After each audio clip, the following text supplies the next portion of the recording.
What's up, everybody? It's your boy Big Poppy JT.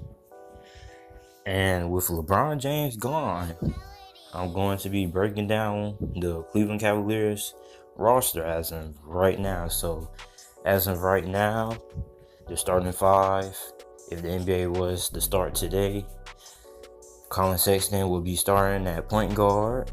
The rookie from Alabama, he should be starting at point guard. J.R. Smith will be starting at shooting guard. Small forward, it would be Kevin Love. And power forward would be Larry Nance Jr. And at center would be Tristan Thompson. Now, this roster is pretty bad.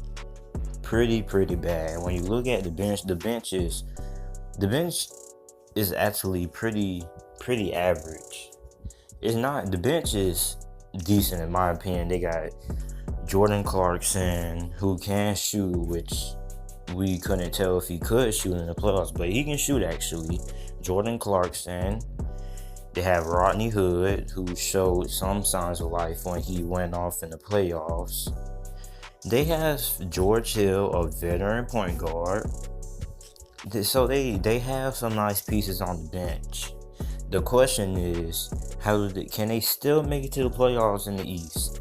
Now, Kevin Love, if he doesn't get traded, I don't think he'll get traded because I think the Cavaliers want to stay a little bit competitive. And even with this roster, they don't really have to tank anything. I mean, even with this roster, their roster is still good enough to contend to make it to the playoffs. And if they don't make it to the playoffs, they're good enough to get a lottery pick. So a lot of people are saying tank, but I don't think the Cavaliers need to tank.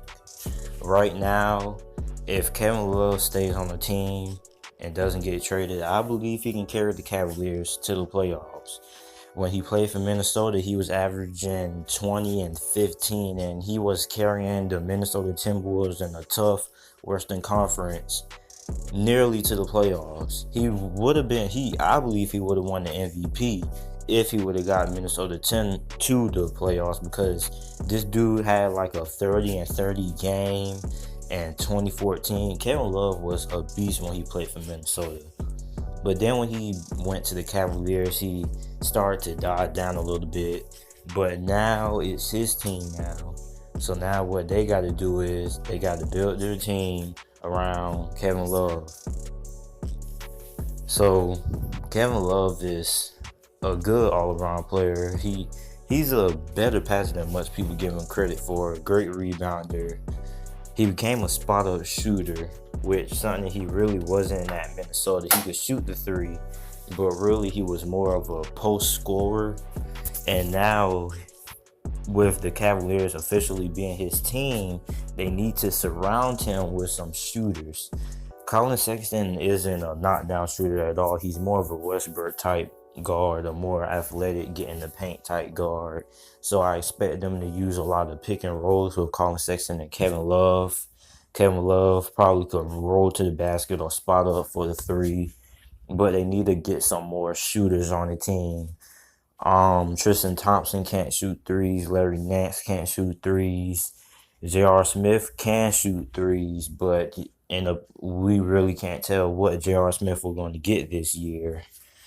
Hopefully we can get a better J.R. Smith than what the Cavaliers have gotten the past 2 years. They deserve better, but they got Kyle Korver, so I wouldn't be surprised if they move Kevin Love to the 4 and put Kyle Korver at the 3, so it gives them a better chance, a better 3-point shooting team. But that's basically what they need to do. They don't really have a lot of cap space. I think they only have $3 million in cap. So what they can do with that $3 million is go out, find some G League players or some undrafted players, put them on the Summer League team, see what they can do. If they can shoot, pick them up on the team, sign them to the roster, and then boom. That's how you build your team around Kevin Love for this season. Next season, I don't really know what the free agency from next year is looking like, but there's still being cap trouble. But this is just my prediction of what the Cavaliers should do this season. Let me know what you guys think. And that's all. Thanks for watching.